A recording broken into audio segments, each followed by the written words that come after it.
how to truly utilize the power of AI to improve the performance of security operations centers.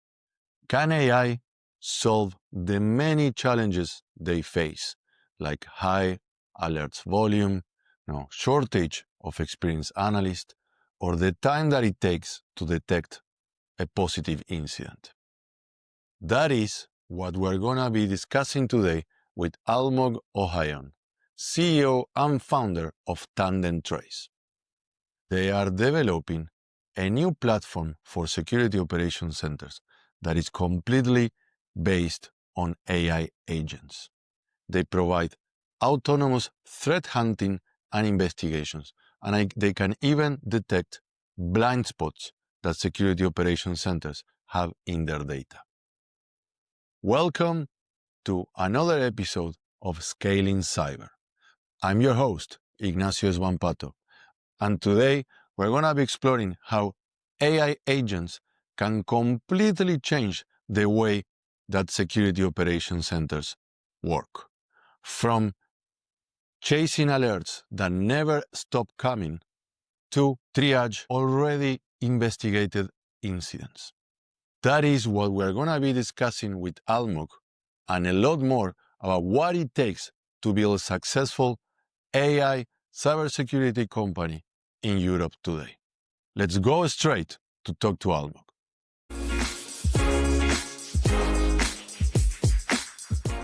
Welcome to Scaling Cyber, Almog. Thank you very much for being here. Thank you, Ignacio, for the invitation. It's good to see you and speak to you. And it's great to have you here. I'm really looking forward to this conversation because I don't think you have the most standard story for a European founder, right? Yeah, I think that Europe is a new territory for me, but I really like it. I really like it that it's new for me. I mean, the previous company was Israeli and US, like the classic model of Israeli entrepreneurs, cybersecurity oriented guy, where you have a wonderful R&D in Israel, and then you basically go almost immediately to US to sell it. Europe is completely different for me. I mean, I've never sell really to big customers here in Europe. Every country is different in terms of culture, language, but I find it fascinating because it's new, it's challenging. People are super nice and professional, so it's really amazing opportunity to explore like a new kind of journey. And it's a different world, right? It's like there are a couple of different things happening between the first time when you founded Javelin and then now that you are working on TandemTrace. Technology evolved. The markets that you are exploring are different. The way that you are trying to get to the market is different. And for me, it's very important to try to dive deeper on that experience and try to drive some parallels. Because when you were founding Javelin was like 10 years ago already, right? Yeah, more than 10 years ago in 2014. It was the argument back then were around cloud. Like imagine 10 years ago, a bit more than that, like people were still like a bit pessimistic about cloud. Like today, it's of course super mainstream and on any aspect. And I feel that there is like, you mentioned the differences. I feel like there is a similarity to begin with in AI versus cloud. I feel that the same kind of lack of trust, although like AI is the most adopted, the fastest kind of adoption in terms of technology we ever seen. But still, even in cybersecurity and even other verticals, people are a bit still need more trust from AI. The same way, like it's very similar to the cloud, where people are afraid to put their data in the cloud. Now we have kind of similar concern with AI.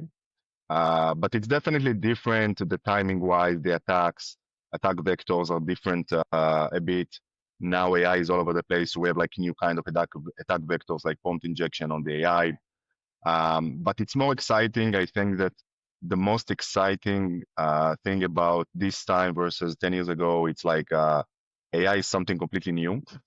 Yeah. You can build faster. So if you had like if you needed back then like 50 developers, you can do the same output even with higher quality. You can do it with like 5 developers. So input output is definitely dramatically changed. And I think that small startup has this unique advantage at this point because they can outperform like big teams. Big teams have this challenge, especially on large organization. They need, they have their own internal bureaucracy and stuff like that. for a small team like us, we can move very, very fast with Cloud Code and AI agents. So on the development, it's very exciting. But yeah, there is no. You don't need to deal with all the legacy code and all the old way of building products. You can go straight to use what are the current tools available. Yeah, I mean, everything is going to change and is changing. Like even if you think about secure SDLC, like the old classic of secure development lifecycle where you have this process of building a feature based on feature branch, something like that, and then you have testing, and then you have this slow serial kind of process. Back then, the best approach would be like to automate most of the stuff, and so CI/CD is a big deal. But now with AI agents, both the SDLC and the secure SDLC is completely changing. Like you let the AI, the cloud code, while you develop, let's say you finish a short iteration with a specific feature, and then you can let the cloud code to do for you with specific instructions. Of course, you can do also security posture. You can let him, do for you testing. So the productivity is on a different scale. Like things that would take you like 1 year, you can do it. I wouldn't exaggerate it and say that 1 week. 1 year back then is like 1 week today. And that's incredible because I know what is happening today, that you go to sleep one day, you wake up the next one, and there is some completely new way of working. It's moving very fast. But it's also causing that it's like there are more startups appearing, doing AI in security, AI in marketing, AI in sales. It's like it's impossible to catch up, but it also creates a lot of noise. Like how you are able to cut or to understand this noise, or how to communicate what TandemTrace does to the end users, considering everything that is happening. Yeah, so we definitely, in terms of similarity, it's kind of, you always, as a startup entrepreneur, you need to find your way in terms of marketing and messaging to differentiate yourself, because pre-AI and post-AI, like many companies speaking about the same similar things. Like if you think about our specific domain, which is AI SOC and AI threat hunting, we manage to distinguish ourselves within the noise using the threat hunting. We know that there are many companies out there, startups and big companies doing the alert triage and within the AI SOC. So we definitely have like lots of competition on the AI SOC side. But at the same time, we manage, both technologically speaking and marketing, we manage to distinguish ourselves using this specific niche, which is it's a big need, and it's going to be like more and more demanding around the threat hunting. So we figure out, like we look at the market. We of course, we are not ignoring the competitive landscape. We see how we can bring like additional values, not only on the marketing aspect, because if there are like 10, 20 products that are doing the same, I mean, what kind of value do you bring? Or you don't want to do like 2 times better or something like that. That's like one mission, and it's like nice to do. But I think that startup entrepreneurship like need to aspire to do something else. And we always kind of iterating with customers and competition and internally, like to think, how can we bring like different value, something that will be like dramatically change the industry.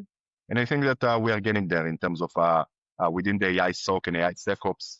There are so many different, functionalities things you can do, and we definitely managed to distinguish around the threat hunting.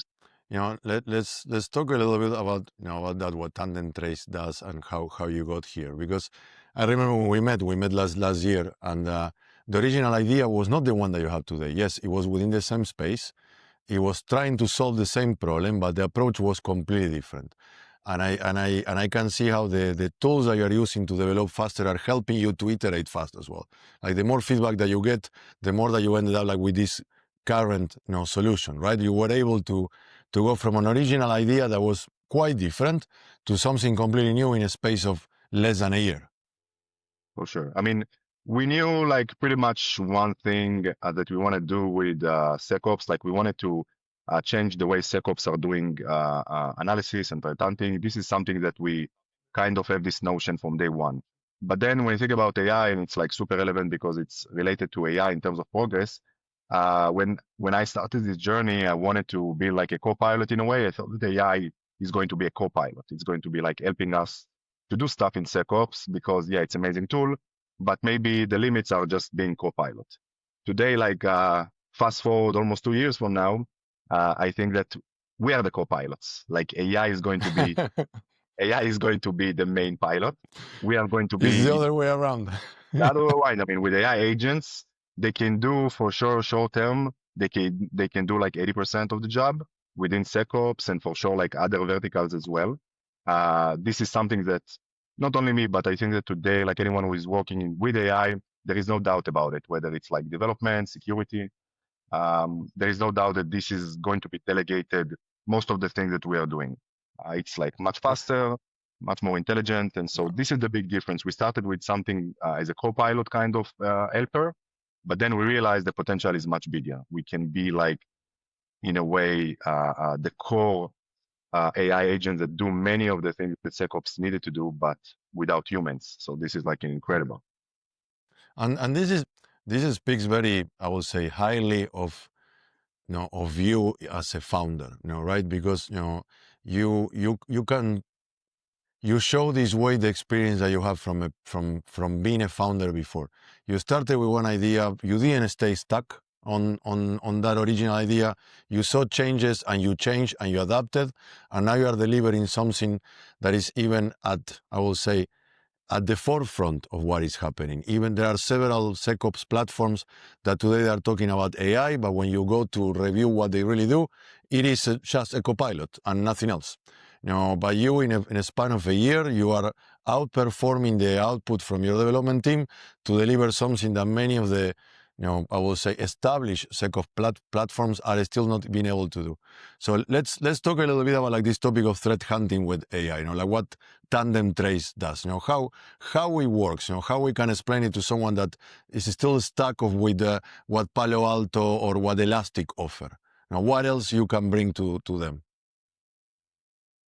I think that most people who doesn't spend day and night with AI, they still think about AI as automation tool. I think that many of the people like kind of don't really understand the big difference between automation and autonomous. So when you think about autonomous kind of operations, the low-hanging fruit today was to do this alert triage, meaning any SOC and SecOps has lots of alerts, and they want to do it very fast, prioritization, stuff like that. So that was like, this is mission number one. This is fundamentals. Anyone needs to do it. And this is something we do kind of as a basic and fundamental stuff. The interesting part with TandemTrace is about the threat hunting, which means, and not only we try to mimic the human in terms of approach of building threat hunting hypothesis, for example, but the advantage that AI agent has is just on a different scale. So a basic example would be, let's say we have like a new threat intelligence feed coming from any threat intelligence provider we have, and then you have specific data on your telemetry. So let's say that you have like a Windows environment, only Windows environment, and it's like enter based, which means Active Directory might be not that significant, and it's more like OAuth and other authentication. So we are going to do like threat hunting. The AI is going to do threat hunting tailor-made to both to the environment and to the new intelligence feed autonomously. Meaning, okay, I have this Lazarus campaign now, doing some reflective DLL injection or some other stuff or technique. And then at the same time, what can I do within my telemetry? Meaning, let's say I'm missing some data in my telemetry. How can I challenge it? How can I overcome it? But at the same time, based on Lazarus campaign, for example, how the AI can constantly now build hypotheses, new hypotheses, and check it autonomously. So it builds the hypothesis based on specific starting point, and then it validate and do all the kind of query and tedious parts of trying to find it. And then if it doesn't find some signals or any kind of activity, then it might be evolving into more and more query set and more hunting libraries until he kind of certain that that specific attack doesn't exist in the telemetry. So you have like two difficulties. One, where to start, which is like we have like 10 starting point, unique starting point, not alert based. Like starting from alert is one thing, but starting from, something that doesn't exist, this is on a different challenge. So we always creating a new starting point, like new hypothesis, threat intelligence, activity in the network based on context and history. And then the other challenge is like, okay, let's say that I know what I am supposed to find. Like I want to try to find, I got some signals about Lazarus. Let's say I want to find it now in my environment. This is another challenge. So it's not that easy to adapt your threat hunting modules and stuff like that into the environment. And the entire process can work 24/7. Like there is no scalability There is no issues anymore. limit. Like there is no limits. Yeah. It can always, like, based on configuration and budget, you can create endless amount of hypotheses all the time, test it, try to find, try to adapt, try to improve, find some blind spots, find some noise. And this is a never-ending journey in terms of the AI agents, and it's scalable in ways that human can. There is no alternative. Yeah, and that, because that's one of the main challenges that the security operations teams have, right? They are based on people and established processes, and in many cases they don't even have all the data that they need to do the work. So I can imagine, like in a normal scenario, like the one that you are describing, they need to wait for someone to start their shift that is the expert on those particular topics. So in the meantime, maybe there is an alert or not, but the threat intel guy is out, so they can actually don't do that work. But when you have a platform like TandemTrace, you can always be analyzing and reanalyzing even multi-step attacks that start 30 days before, and maybe the human analyst, saw only the beginnings, closed it because there was no indication of anything else, but you can always be reanalyzing with new hypotheses and new data that comes in, right? And I think it's a complete paradigm shift, this approach. And that's something that I heard you saying a couple of times. I know how AI, we need to think about AI and agents completely different than how they interact with humans. When you are building a dashboard today, right, for a human, you don't need to do the same for AI, and you have very interesting thoughts about that topic. Yeah. So I think that one of the big changes is like we built over the years. Many companies build amazing products still today. We think about Splunk or Microsoft or SentinelOne or CrowdStrike, but they are like the entire philosophy is to build consoles and dashboard and charts which are super relevant and fit to humans. So it's like you have charts, you have dashboards, so human can understand it. Human needs visualization, humans need charts, and this is why we build it for the first place, not because it's super nice, but because human needs to kind of ingest data in a way. And we can't like take JSON, we can't take API data and just understand it. So we need to visualize it. Yeah. Now AI doesn't need these charts and dashboards anymore. Like AI, all it needs to do is like get me a good API and get me a good data telemetry that I can get access to any data that needed. And then I would just, all the processes that I was trying to do manually with human, like take a look on this chart, take a look on this dashboard, maybe do some root cause analysis with a specific dashboard UI option. Now AI can do it autonomously without dashboards and charts. So you now vendors would need to think about it, like I like to describe it as pilot in the box. We used to build system where the pilot in the box was human, and now the pilot in the box is AI agent. We are the co-pilot. We're next to him. We will take short-term for sure. Many of the decisions need to be taken on the response side. But when you think about the actual analysis, most of the analysis, most of the data gathering is going to be done by AI to help us, to empower us, and to make us be focused on the strategic stuff, the decision stuff. And AI doesn't need charts and dashboards. So this is a big difference because vendors now need to think about how can I build systems that the pilot is not anymore human. It's the AI agent. And we might don't care that much anymore about nice dashboards like we love to show on marketing and stuff like that. So it's a different time. And a lot of that has to do with how the data is available and is structured, right? And that's one of the things that I noticed that TandemTrace does. You take telemetry from a Splunk, Elastic, or whatever is the source, but you don't take it all, right? You are only taking that is relevant for the agents to be able to do the job. Exactly. So one of the difficult jobs of analysts today is like to pinpoint based on specific intent. Like, let's say I want to get specific slice of data on that day, on that time, which is like, let's say 10 seconds, 20 seconds of time frame. And I want to get it because it relevance to the entire attack. And I can take, like the AI can take 10 seconds from here, 20 seconds from here, and then the telemetry become like something beautiful because it will save all the data, and the AI agents can slice it based on the analysis. So we think about one of the challenges of LLM is like this input and output tokens, which are still limited. You can't just send the entire telemetry data to the LLM. And so the context engineer... That will be a little bit expensive, right?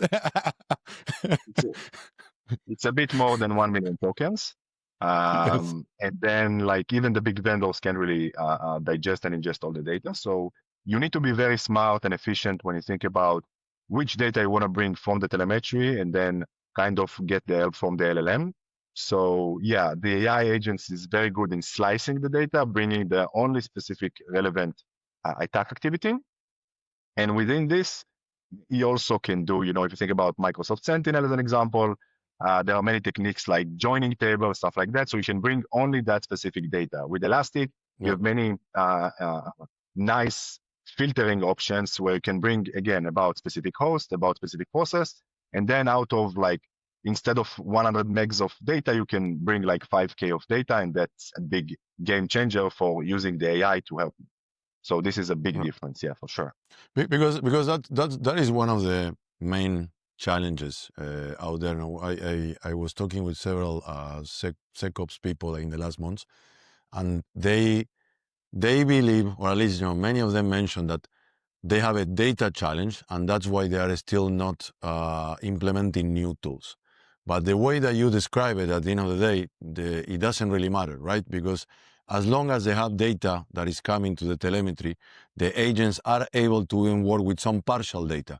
It doesn't matter that it's perfect. The value of implementing the TandemTrace platform or an AI agent like what you build will be there no matter what is the quality of the data. There will be value anyway, but humans will need more complete data to work. Or at least that's my understanding, right? So I think that the data engineer would be more and more important than ever, because the data quality is important to a certain point. Like you don't need to be perfect, but if you are missing some important data, then you might have like more false positive and stuff like that. Speaking about the Lazarus APT, when you think about the challenges with detecting something like that with low false positive, so if you think about Sentinel, for example, if you would have like in Sentinel like an environment and you have only Sysmon and Windows security events, then you might get false positive detection based on these sources. But if you add the EDR capabilities of Microsoft Sentinel, then you get richer data, and then it will decrease dramatically the false positive. So the challenge is, from one end, is like you still need to pay a lot to the vendors to get the right data, or most of the data. Like EDR is super enriched, and then you get higher quality in terms of detection, and some of the stuff are not even able to detect without EDR data. It's not all the attacks, but some of them. If you are missing some data, the AI can compensate. So AI is much better with completing data or understand like history and future stuff based on limited data, better than us for sure. So you have also this advantage. But I think that in terms of best practice, for sure, the data engineer need to be done much and much better for every organization, meaning cybersecurity has to do a lot around data quality and data engineer. You need to send data to your telemetry so the AI can understand it with low false positive certainty. So it's a good point where, yes, some of the job of cybersecurity is still like IT and data engineer, and AI agents can outperform dramatically if you have, high quality data. At the same time, it can still compensate better than human, but yeah, it's best practice wise, I would say that you need to have good data on your telemetry. Yeah, and it makes sense, right? If I have good quality of data, the results are going to be better. But at the end of the day, many of these teams are still thinking of the data that they need for the human analysts and not necessarily for the agents that can compensate in the way that you mentioned. And that was something that I like when I was seeing the TandemTrace platform, is that you are taking this into account. When an analyst can review the output, like of any investigation that the agents did, you are actually assigning a score, but also a false positive probability score, and explaining, even in some cases, it's because this data or that data is missing. And that's like a very thoughtful approach to the topic, rather like just saying, yes, this is a score, I'm passing the problem to the next human, right? Definitely. I mean, false positive is definitely a big issue in our space. No matter the AI agents or the human in the box, it's like it's very hard to determine for sure, like 100% that any activity can be malicious because some or most of the activity can be done by admins, for example, and then Yeah. context with kind of do this tiebreaker. So this is one aspect to it. But at the same time, we do today, like we have more ideas, but today we are doing like two things. One is what you mentioned, where for every aggregated clustered security thread, we mention the security reasons and the false positive risk severity and stuff like that. So there would be like a reality check also to the analyst, not to jumping, oh, this is malicious, and let's kind Yeah. of contain the endpoint. So this is one thing we do for any thread that we analyze. And then the second one is something that we build is around blind spots. So we think about noise and blind spots. We are trying to deliver to the customer also very fast and simple way to understand what kind of blind spot does he have within the security telemetry. Meaning, if you're Mm-hmm. missing EDR data, for example, you should know that if you are from specific vertical like finance, for example, and then there are specific APT targeting this sector, then you need to know that you can't really detect in high quality the Lazarus, for example. I mean, it was a Okay. simple one in a way. The blind spot is another way to compensate around your data quality and your missing data. So this is one way to overcome, and we have some more interesting idea, but this is a beginning in a way. But that's what is interesting, and I well, okay, many of the things that you are saying are interesting, but like at the end of the day, you are building a platform that not only brings different type of agents with different type of outcomes that can help the team, but also you are bringing even more visibility to the analyst of what they have or what they don't have, how they can make it better or not, and there is basically a lot of additional value and additional help beyond the agents, with this concept of the blind spots. Just to finish maybe on the visibility, I mean, we all know that cybersecurity, in essence, is like there are layers, and it's the fundamentals are like IT job, and then you have the data job, and big part of it is to know like, do you have the visibility, the right visibility to all the necessary data? So visibility is like fundamentals. If you don't know what assets do you have, if you don't have the capabilities to get information about specific assets, then you can't really do the cybersecurity job. If you don't know, if you can't get information and context about specific assets, then it would be dramatically harder to kind of detect threats. So visibility and data is kind of the most important one before you even start doing the cybersecurity job, for sure. No, there is a lot of noise, as we were saying at the beginning, right, in the market in terms of messaging, and we hear about all these AI SOC analysts, and even Richard Stienon and Francis Odum, they're saying that we're in AI arms race, and so much noise. But the way that you communicate things is very straightforward. You are highlighting what are the good things, the bad things, how to make it better or not, and even the platform itself is doing the same, because there is a lot of additional context that you're providing to the analyst when you're telling them about the false positive probability or these blind spots. You really becomes, I understand that it's AI driven in a way. The idea is that the analyst is the co-pilot, but the co-pilot at the end can make a lot of informed decisions this way, and even understand what are the risks of making those decisions. What I think is not the common thing that is being communicated these days.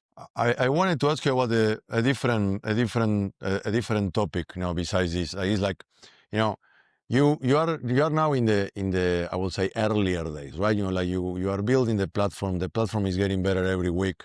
Now, what is the response from the market so far, and how you compare it to your previous successful experience in Javelin? Is people taking longer time to make decisions? Is the same time?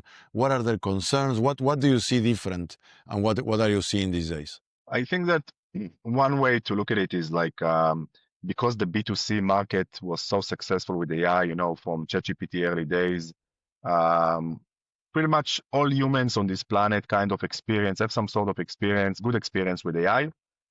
Most people are like mind-blowing for the results, especially today. Like early days, there was lots of hallucinations, stuff like that. But today, it's very common to get very good results and very good answers for almost any question that you have, for sure. Much better than Google and Stack Overflow and whatever the context you're looking for. So this is kind of help us, I think, to companies like ours to get the attention from companies, because companies are curious. They have this experience with many different AI kind of products, and now they don't have, in most cases, we are encounter companies who haven't yet adopted any kind of AI SecOps solution, but they are super curious. I mean, comparing to the Javelin experience, I think that it was more kind of tangible. You have specific attack vectors, you want to prevent it, blah, blah, blah. But here, it's like people imagine certain kind of outcome and they're really curious. I see that more curiosity around, let's test it. We're really curious to know how it can, what it working in really our, does, right? yeah, I mean, it's a big promise. Like we are talking about AI for 20 years, and today it's like the outcome and the output is really significant, and it's like amazing. And so people are very curious because they know the potential. It's just a matter of time until this all the verticals in the market, top, bottom to top, like it's going to be changed by AI. It's being disrupted any day. And of course, SecOps is one of these places. The challenge on one end is still become, this B2B sales and getting into organization and get their trust. This is a sales process that's still driven by humans. We can't really change it that fast, unlike AI. But the good aspect would be like, especially around the curiosity. I mean, I saw personally, everyone I speak with just want to test it. They want to see the outcome, the potential results. And I think that it's like, it's really amazing to build something that early days. With Javelin, we didn't do like something which was like just getting started. It was an existing market for improving specific stuff around ransomware and stuff like that. But it wasn't that potential. There wasn't that potential of changing something that dramatically. No. So I see mainly curiosity, and this is a good thing. Okay, and that's an interesting thing, right? Because it's with something that is new, completely new. The people is also concerned about the risks, and I can imagine, when talking with Europeans, there is a topic about data sovereignty and where my data goes and all that. But if I understand correctly, TandemTrace has an answer to that, because you are one of the few platforms that also can go on-premise, not only on the cloud. Yeah, so we kind of got early days the feedback that you can just connect to our SIEM from AWS or whatever the cloud provider, because sometimes it's sensitive. I would say like the ratio would be at least 30-40% of organizations still don't allow us to connect directly from the cloud. So we need to be on premise. So we kind of adjusted the solution to be kind of agnostic to installation. This is also another advantage because we understand the sensitivity, especially in Europe. Maybe in the US it's a bit different, although I would assume that it's almost the same, but there is like data sensitivity and regulation, and it's still new territory. So organization, if you have the option to install it on premise next in our private cloud or in our private premise, they would like to explore that because it's, as I said in the beginning, like it's a lot around trust. Like even if I send them that the LLM, doesn't use their data in terms of training, next training model, stuff like that. I mean, it's documentation claim. Even if it's AWS, even if it's Anthropic, it's arguable.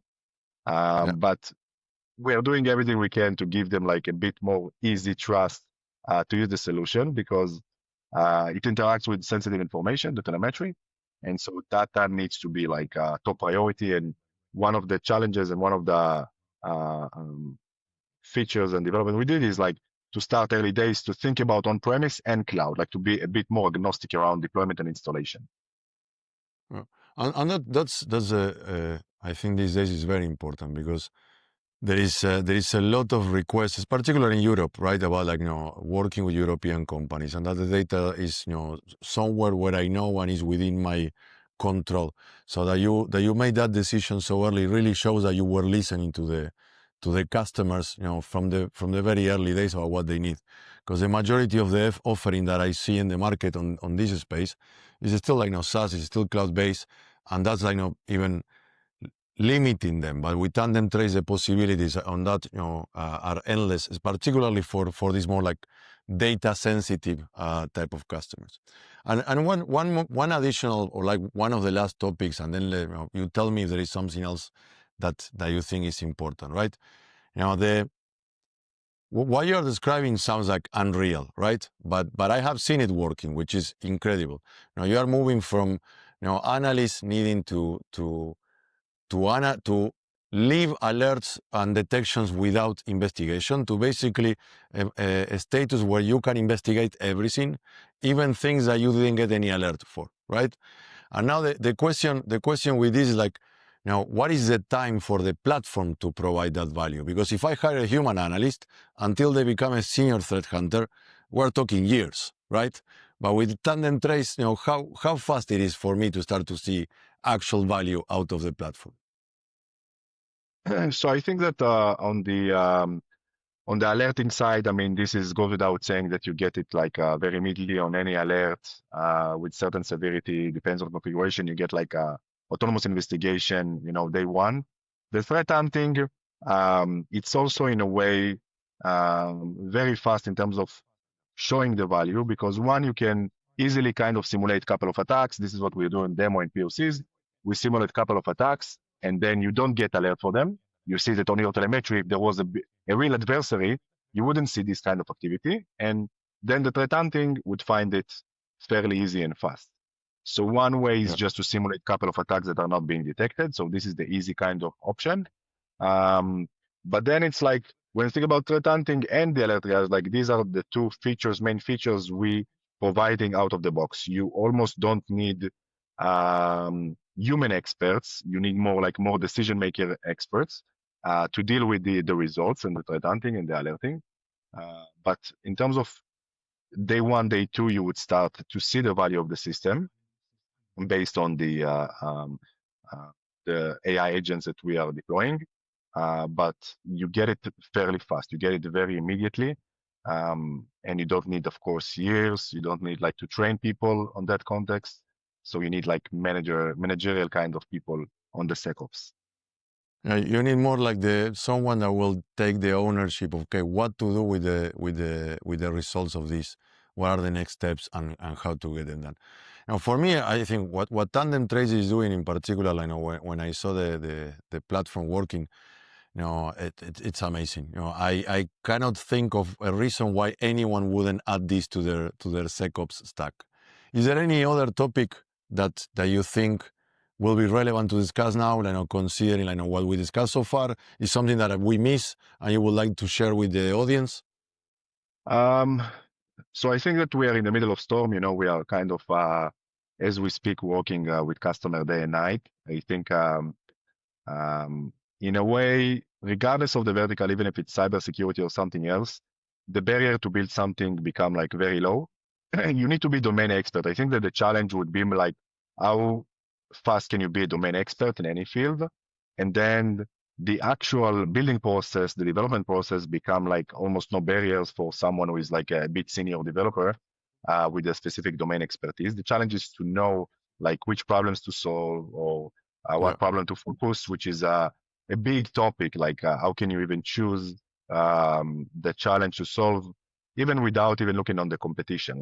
How can you bring real value? But for anyone who is trying to build something, this is probably the best time to build, because there are no more excuses. Even if you don't have money, even if you don't venture-based or something like that, it's just you pay to Cloud Code, €100, 150, depends on the kind of the plan, and then it's you can start building something that would take you 50 developers, 100 developers. You can do it yourself, and the only thing that needs to be done is driven by curiosity to build it and to try to solve the problem and to iterate.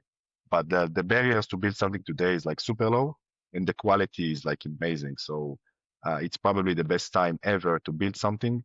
And it's the best time to be entrepreneur for sure, because you don't need a lot of money to create something in terms of development. So it's incredible. And I agree completely. And what I'm happy to see is there are new companies with your experience, the experience that you have from building before, that you are applying all of that and using the new tools and bringing that domain expertise to the market so quickly, because in the past these things will take years to get something to the level of maturity that TandemTrace can provide today. Almog, thank you very much. I really hope that everyone that listened learned a lot about AI agents in SecOps and about what TandemTrace can do. It was a great experience. Really appreciate it.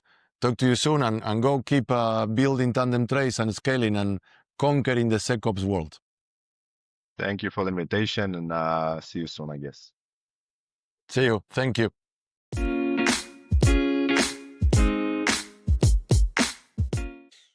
I completely agree with Almog that today is the best time to build in cybersecurity. You can deliver fast with a lot less barriers, using the power of AI. And it's very inspiring to see how Almog is using artificial intelligence to solve one of the biggest challenges that we're facing today in cybersecurity. The amount of alerts that security operations teams are facing every day is impossible to handle for humans. And that is where agentic AI, in the way that TandemTrace is applying it, can really change the course of the battle against cyber threats and cyber criminals. Thank you for joining Scaling Cyber once again. Remember that you can subscribe in YouTube, Apple Podcasts, Spotify, and Substack. Until the next episode, stay safe and keep building.